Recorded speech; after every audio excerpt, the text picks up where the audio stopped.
Right. Yeah.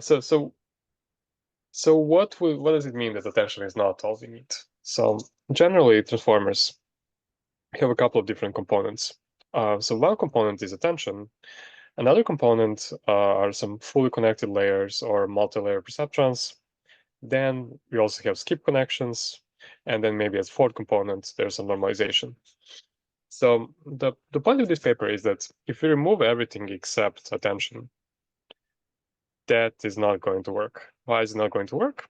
Because if you look at the matrix of token embeddings, that matrix is going to lose rank very fast as we go deeper into the model, and eventually all of the tokens will end up having the same representation. So the point of this paper is that attention on its own has this implicit strong implicit bias towards wanting to make all of the tokens be the same. Mm-hmm. And that's if we add skip connections and multi-layer perceptrons, then that problem is alleviated. So so yeah, my idea for this journal club was to just go through the paper, not go too deep into mathematical derivations because I don't think this format is great for that. Mm-hmm. But just go through the results, then look at some experiments they did, and just discuss. So Mm-hmm. let's see. Yeah, like one thing that we should define before going into everything is this 1 comma infinity norm. So you can see here, that norm of vector x or matrix is defined as a square root of L1 norm and L infinity norm. And this is important because all of their derivations are going to work nicer when they use this norm. Is it element wise? I guess is this. I think so. So I mean, I think this is Frobenius norm, both of Mhm. them. Meaning like yeah, element wise, like we flatten the matrix and Okay. then yeah, it's like square root, or not quite square root, but sum over element to the power of L, and then everything to the power of 1 over L. Mm-hmm. That would be L norm, and this is like 1 norm and infinity norm, Mm-hmm. right? And yeah, so they know that it is not like actually a norm because it doesn't satisfy the triangle inequality, but it is positive definite. Um, and they're also going to use this shorthand notation for different heads, for like the set of different heads, basically. So Uh, X is yours. Is it embedding space? What is X? Yeah. I Or mean, here this is just like general definition of 1 comma infinity norm, oh, but okay. but So but for us, X is generally going to be embedding space, yes. mhm. So yeah, X is generally going to be like a matrix of with dimensions, number of tokens times embedding dimension. Mm-hmm. So yeah, so let's just jump into this. So first, they're going to list a couple of theorems that they prove, and there are more details about how the proofs work in the appendix. But here I would just like to go through the results and Mm-hmm. maybe can discuss them. So first thing is, so here they basically define what they're working with. And we've discussed this many times before, so I'm sure people are familiar, but just to get used to their notation here.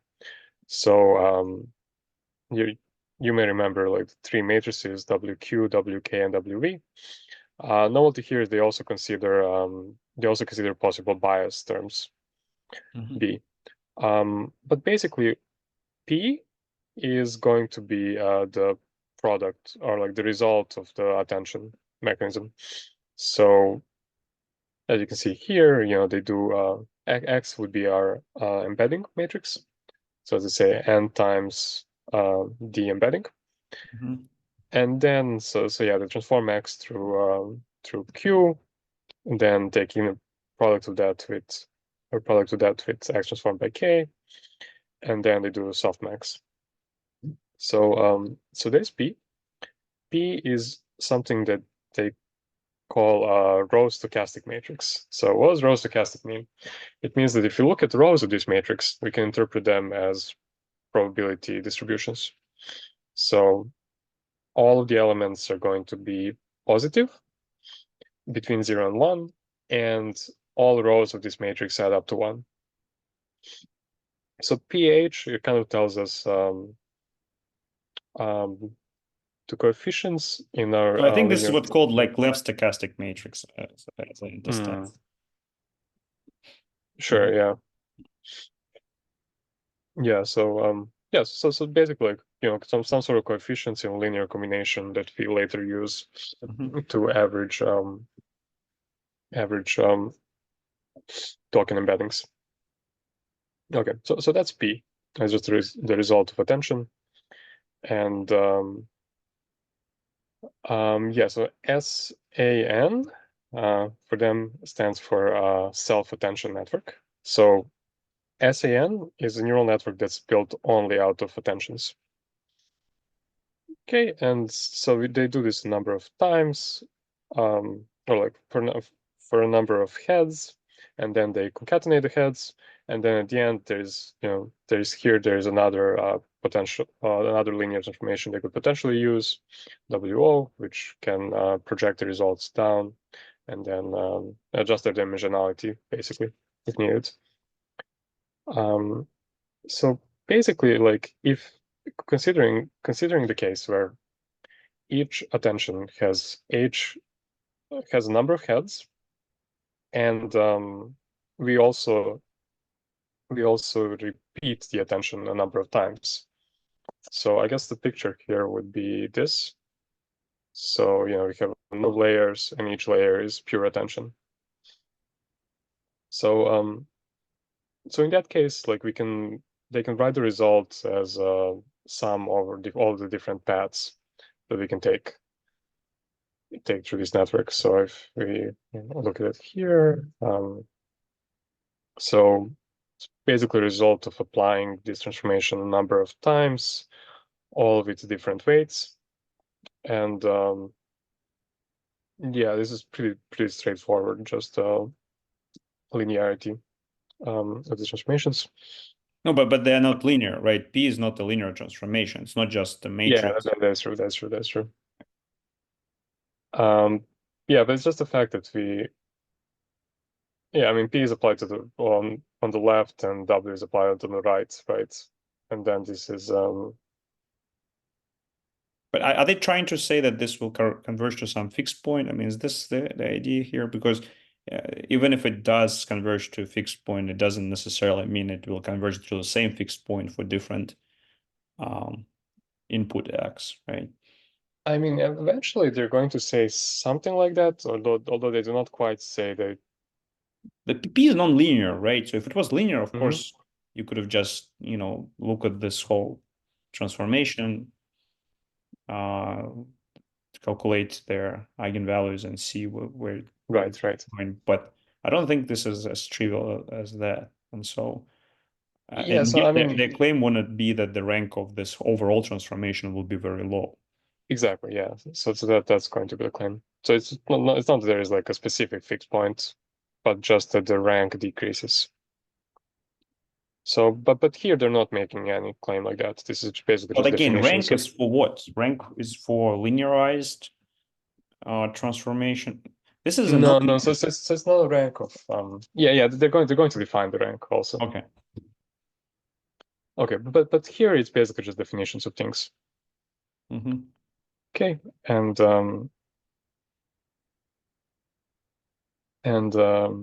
yeah, so what's the point here? Like, P's, I mean, they're not linear transformations in X, but they're matrices, right? No, I don't think they're matrices. P's, well, matrices depends on X. I mean, they're non-linear. Sure, yeah. But I mean, but as a function of X, this S as a function of X it's very non-linear, Yeah. for sure. And then that's why they get this behavior that rank. rank decreases, but just on the level of how this operation works, like those are all just matrices, right? Right. So then it's straightforward to multiply them. And they're claiming this term 2.1 is just that when we multiply those P matrices, we get another P-like matrix. P-pat. Was P-like mean it's another like left stochastic or row stochastic matrix. And that's just falls from the fact that row stochastic matrices are closed under matrix multiplication. Okay. But yeah, so that's kind of like just defining things. And now let's define what they mean by rank. So they define this residual here. So residual defined for a matrix X, and it's defined here X minus 1 times X transpose, small X transpose. What is small X? So small X is defined as something that will minimize the norm of this thing, basically. So I think the idea here is like they want to approximate. Let's say we approximate X with a rank 1 matrix. How well can we do that? I'm confused. Is X, small x, it's also a matrix, right? No, small x is a vector. So But then here, if you take a vector multiplied by identity, you'll get a vector. well, okay. So I imagine this one is like a column vector of ones, Oh, so and it's not identity, you're saying. yeah. So it's not identity in that sense. Well, I don't know. It's No, I understand. It's just vector of yeah, all ones. Okay, so you vector of just all ones. Yeah. and then this matrix 1 times X transpose will be a matrix which have like all the same uh, um, Yeah, we're basically just rows, right? replicating the row x, Yeah, I yeah, think, okay. throughout. Yeah. Yep. And then yeah, so then this is like, I mean, this definition here is a bit weird because they repeat x on the left and on the right, but I think it's clear what they mean. They find like they find a they basically try to approximate big matrix X with a matrix that has all rows the same. They find I'm still the confused about this xt because if you multiply xt by the matrix of all ones, then in the left upper corner you will have sum of all elements. No, I think it's a vector of all ones. I think one is like a column vector of all ones. Oh, I And see. then So this outer product, you're saying this so it's there's out the product. Yeah, exactly. okay. Okay. Yeah, as an outer product, that makes sense. Yeah. All right. Okay. And yeah, so that's what they mean by residual. Okay. Okay. Then basically, you're saying they're trying to approximate this whole matrix as with one vector, right? With one outer Yeah, product. exactly. But no, of course, then it will have very low rank. Yep. And then you vary X such that the difference is minimized to trying to. Yeah, pretty much. Like, well, okay. So you define this little x as basically a row vector that will best approximate the entire matrix if replicated, if stacked vertically. And so like this residual of x is, and you can take this 1xt to mean like the best approximation of matrix as rank 1 Oh, and matrix. then Well, the absolute value is like matrix norm. Okay, I see. yeah, it's matrix now. Yep. But then you So can just, I mean, take the dominant eigenvector, and isn't it's gonna be, or is there? X is not symmetric. is there Oh, because and it's not square. Oh, I see, and it's not. yeah. I see. Okay, I understand the problem now. Yeah, so okay, and so yeah, so that's how they define this residual. And now the claim is that when they take some input vector x or input embeddings and then like pass them through this self-attention network and then take a residual of that, their claim is that that becomes small pretty fast. Okay, so this is like the precise statement. So like I guess on the left, I mean it's kind of clear what we have. It's like this residual residual of the resulting embedding matrix. And then on the right, I mean, they're like a couple of things. So there's beta, which they define in this equation. There's also gamma, which is some function of I think both the input embeddings and initializations of weights that they define in the appendix, but it's not too illuminating. Anyways, there's like two numbers. So this whole thing in parentheses is going to be smaller than 1. And then, we're taking that to some, we're taking some like double exponential of L. Basically where this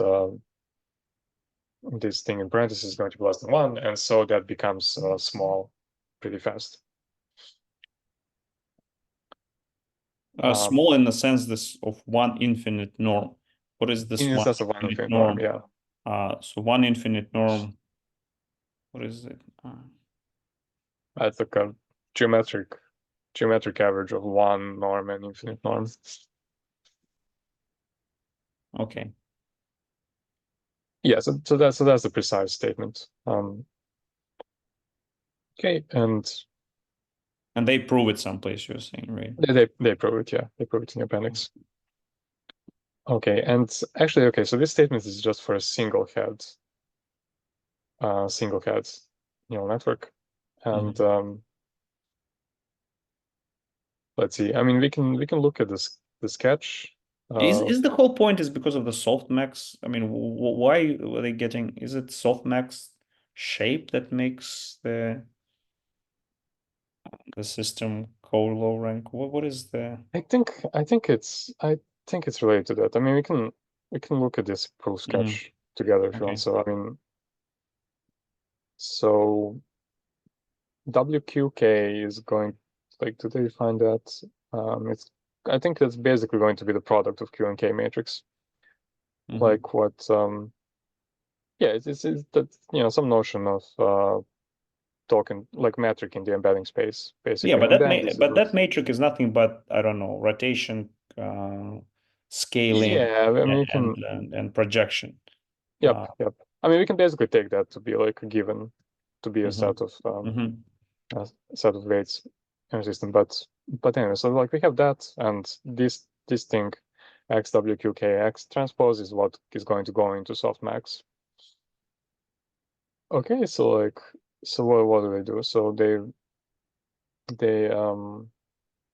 try to like first approximate X with No, I don't think it's an approximation because R is defined exactly as the difference between yeah, true X. So this one is exact. Yep, so it's exact. And so okay, so like, and then it's through a bit of algebra they kill all the other terms except this using the shifting variance property of softmax. What does shifting variance mean? I mean, if we I think we just had like if you take a softmax vector and then add like a constant to each component, that should be the same. Okay, so now like it looks like this pH is just given by the residual. And now they're going to show that this residual gets smaller. So so let's see. So if this whole thing here, they call that E. So if that's small, then pH is almost rank 1. Okay. If it's yeah. So yeah, but the whole point is to just to show that they're small. It comes from here. So residual of pH applied to X is smaller than something proportional to R, which makes sense. And let's see. Well, maybe it's not so trivial to see. Yeah, it's not trivial at all, but and does this result depend on the size of the head? Let's say if you only had one head, would it still okay? Like you mean what if you renormalize? I mean, after the softmax, you just renormalize your vector because it seems like what you're complaining is the vector becomes smaller and smaller. Is it what you can know? Yeah, well, so they later like show that normalization doesn't help. Doesn't help. Okay. So It's strange that they have this result for this non-linear transformation. Usually, this type of convergences you can only see for mhm, linearized uh, behavior. So I don't know. mhm. Yeah. So yeah, I mean, we could go back to this like the end, but I think it's basically I mean, this is not even like the full derivation. This is they have the full derivation in appendix. This is just kind of a sketch of derivation, but I think it's like this statement here that does a lot of work. But yeah, we can. It's really not really obvious to see from here. So but yeah, we could see like what this depends on. So if we have self-attention network with multiple heads per layer, then this is modified a bit because we have the number of heads here. So it looks like that will slow down the convergence because basically, yeah, it makes this whole thing bigger and or like But it depends. that's assuming that everything else stays the same, right? That gamma and beta stay the same. Yeah. But yeah, at least naively, it seems like that will slow down the convergence. Okay, so anyways, and then yeah, they're gonna show some experiments later on, but yeah, first, like just to discuss some mechanisms that can counteract rank collapse. So first of all, skip connections are going to basically remove this rank collapse. And why does this happen? Well, because with skip connections, as they kind of like right down here, we're going to One have more some question, sort of Stefan. Okay, I understand that the rank should be decreasing, and that's fine. I think this is expected if you want to learn something. But do you have a lower bound on it, or it's just really going to go to one? it goes to one, yeah. Well, Even if it's you have like H heads, I mean, isn't it going to go to H or no? If you have okay. H I guess heads, the question is what is the radius of convergence? Like if you're inside radius of convergence, then it's going to go to then I this will mean, go to all zero. heads And will be representing different subspaces, and so even if each of them goes to rank one, there's still going to be the space of dimensionality H. yeah, but then All I each mean this is heads kind of orthogonal to each other, right? that's true, but this is not like just a statement. This is not a statement about what the rank of the weight matrices will be. It's a statement about what the rank of the result of this whole transformation will be. So from what I see, they still show that will go to zero, or that this will go to zero, that the rank of the whole thing will go to one. No, you're saying that the rank of the matrix that represents the state X, this embedding Yeah. state, will go to rank one. But I can imagine that different heads will go to one, but each of them will I kind see. I see. of learn some feature from the Mm-hmm. input vector, and then it's okay. Maybe that's the way it should be. So then, but here Yeah, the but the formula that problem you is that show here somehow H doesn't appear in this res X, and well, so it does appear here, but but it not doesn't in change but this. not in the other one. So it's only appears in the coefficient of the exponential decay, Mm-hmm.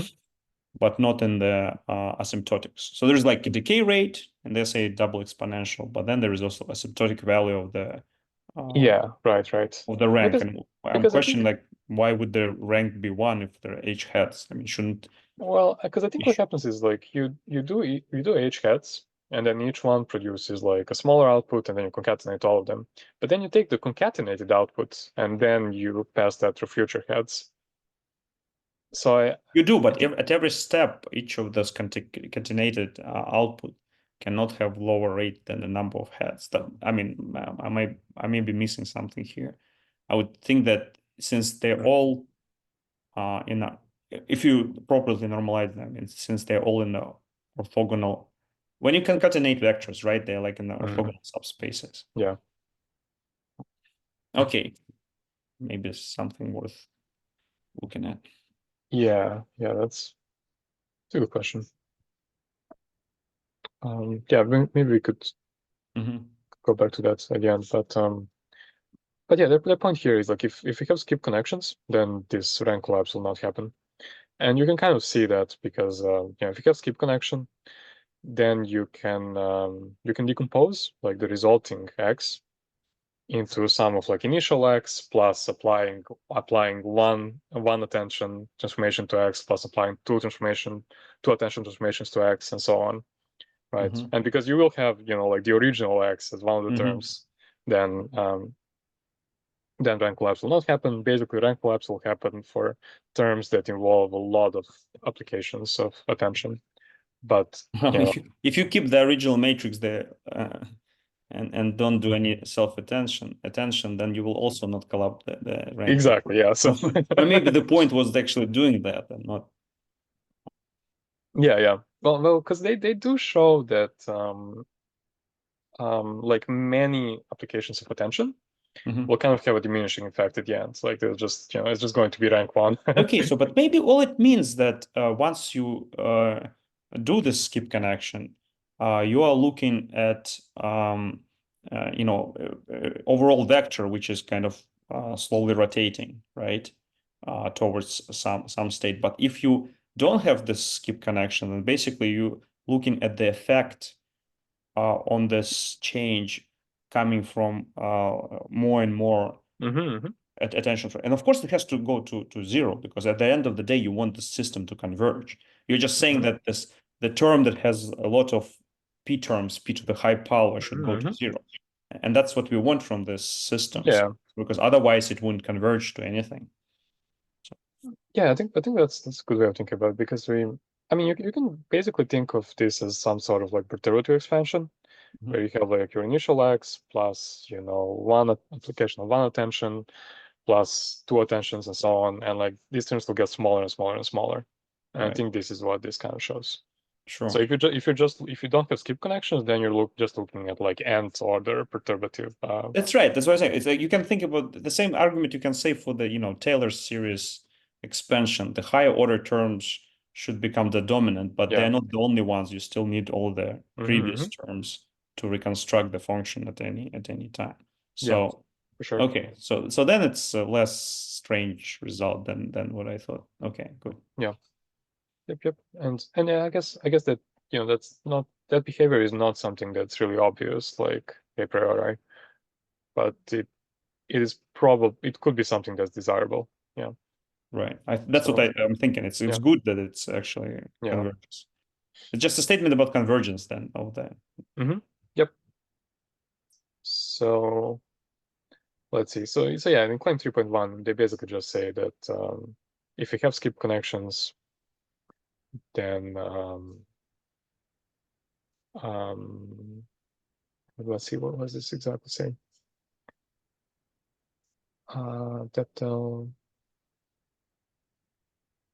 Sorry, Stefan, can I, and also like if you do this calculation, if you really know the rate with which this high and higher order terms drop, you can calculate how many transformer blocks you need, right? You just really know when to cut off your transformer architecture. Yep, and they sort of discussed it at the end. So let's see. Okay, so this is their first point, that if we have skip connections, then there's not going to be rank collapse. And this claim 3.1 is just a statement of that. Okay, remark 2, sensor as ensembles of shallow networks. I mean, I guess that's like one way of saying that, but it's like this statement that we can decompose the result into like initial x plus applying attention once plus applying attention twice and so on. So what they mean by ensemble is this plus sign between all of them.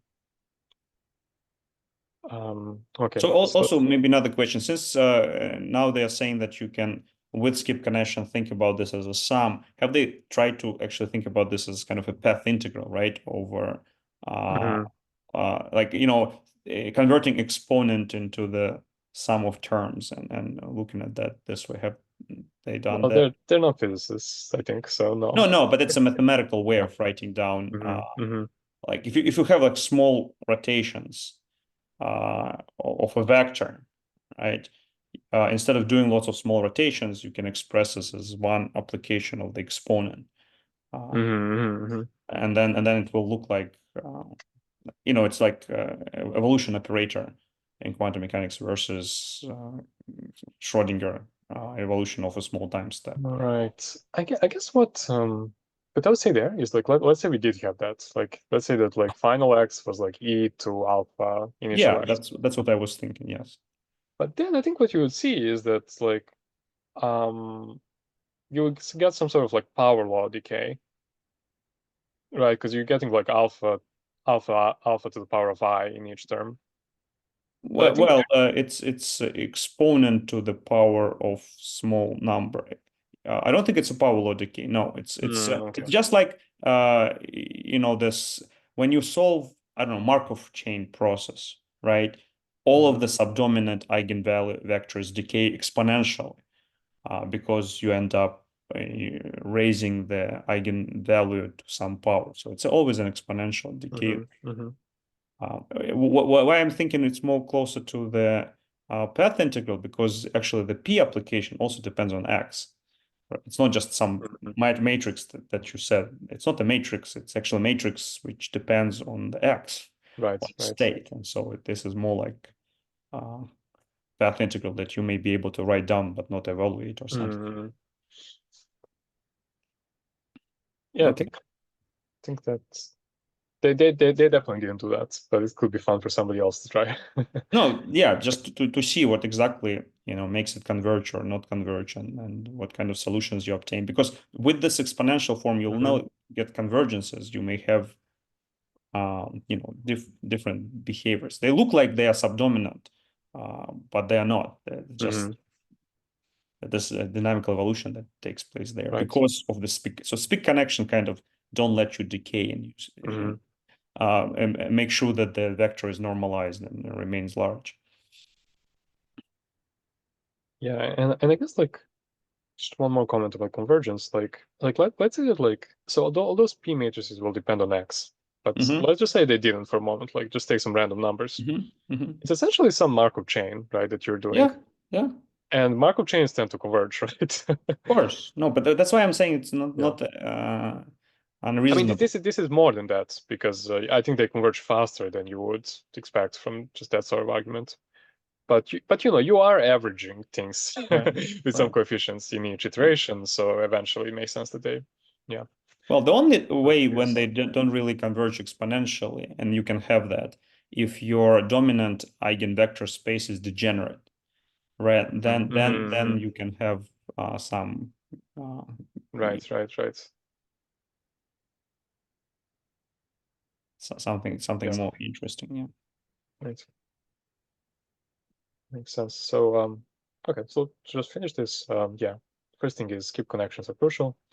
And second thing is multi-layer perceptrons help slow down this convergence. So with multi-layer perceptrons, or like basically just those fully connected transformations, basically you get another constant in this coefficient that tells us about the rate of convergence, and that's lambda. So what is lambda? If you remember from real analysis, there is something called Lipschitz constant. So Lipschitz constant defined for a function. Here's how it's defined roughly. So let's say you have like function of x. Okay, and so if you take two values, x1 and x2, and then we compare distance between x1 and x2 to distance between f of x1 and f of x2. So distance between f of x1 and f of x2 should be less than lambda times distance between x1 and x2. So if such lambda exists, then that's Lipschitz constant. It's basically a bound on some sort of bound on f.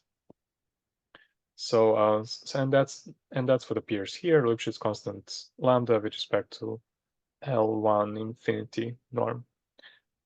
So what is the point here? basically with MLPs, the convergence will slow down, but it's still there. Mhm. Okay, and then they also discussed how layer normalization doesn't really play a role. Yeah, I guess I still don't understand the double exponential part. Exponential we understand, Yeah. but double, what is happening there? Is it because of the dimensionality of the head space is cut down because of this? Because you have a header which kind of reduces dimensionality of your space. Well, where does the second exponential come from? Do you have an idea? I'm not really sure. I think we'll have Okay. to like look deeper into the derivation for that. Mhm. So yeah, anyways, so let's just quickly also like show some numerical experiments they did. So first one here, they basically show this rank collapse when using a number of transformer architectures, or each one using the same kind of transformer block. Mhm. So I can basically see it here. So this first dotted line is just attention, so self-attention network. There is self-attention plus MLP, self-attention plus skip, and transformer. So so yeah, you can see like very rapid collapse here. Well, but we don't see that this is double exponential. Really, to show Yeah, of double course, of course. exponential, It's we just have to showing that take it goes two down. logs on the left side, on the y-axis, right? So Yeah, I mean, yeah, I the don't only think, thing I yeah, see from here is that it drops. yeah, but it can be exponential drop. Can be exponential or something else, yeah. So have they done any like log linear plots or log linear plots? I haven't, yeah, no, I haven't seen that. Okay, so then maybe it isn't shown that it double exponential. Maybe it's just single. It looks like a single exponential, just exponential drop. That's it. But again, without Yeah. doing the log linear plot, it's hard to tell. Yeah, I don't think we can tell much about that from Right. here. But yeah, the point here is it drops. It drops rapidly. Okay, and then another little like experiment maybe be interesting. So they basically use those transformers to try to like continue the time series consisting of just points along the circle. So so how exactly do they do that? Like they feed in a pair of points that are diametrically opposite to the circle, and they try to get the next point. So so when they train the neural network, they would always just like kind of go along the circle, you know, find a pair of two like antipodal points and train it to predict the next 2 points. But then when they apply the network, they're doing this in sort of like autoregressive way, just you know, taking the first 2 points as inputs, then getting the outputs, then using that output as the new input, and so on. So the point here is that with no MLP and no skip, like the points converge. So in this experiment, those 2 points, I think we can think of them as 2 tokens. And those 2 tokens end up having the same embedding. You can see here. And yeah, I think just one more final thing is they do some experiments on sort of like disentangling the contributions of different lengths. So see, they described it here. So something called path effectiveness test. So after training the network, they isolate the weights involved just in an individual path. Then they take a number of such paths and they average those contributions. So then on like a number of tasks, they compare like how useful those contributions are as path length decreases, and they find that their usefulness drops significantly. So I think this is related to this idea that that this kind of analysis can maybe tell us how deep the neural network needs to be. Right. Because eventually, like, yeah, just contributions from like averages of individual paths that are pretty deep are not really like more predictive of what they need than just randomness. And at that point, maybe it's yeah, overuseful. And yeah, that's basically it. That's what I want to present. There's yeah, 3 minutes, so we can. If there are any questions, or we can also look at some derivations. But I think Well, but I think I now Yeah. believe it. Well, again, we can of course look at it, but I think I believe it that the system has to converge. And so, but it will not converge to the trivial answer if you have what they call keep connection or this identity pass plus the series expansion. So I think this whole makes sense. Okay. But double exponential I still didn't understand. So that's maybe that sounds very strange. Do they like say it in the abstract that there is a double exponential with Oh yeah. I mean they prove it basically. Yeah. Like No, but they don't show it numerically. So numerically they would have had to make well, it numerically, okay. I haven't seen like any graphs that show it. right. I don't remember seeing seeing evidence, but it's possible that I just missed it. Right.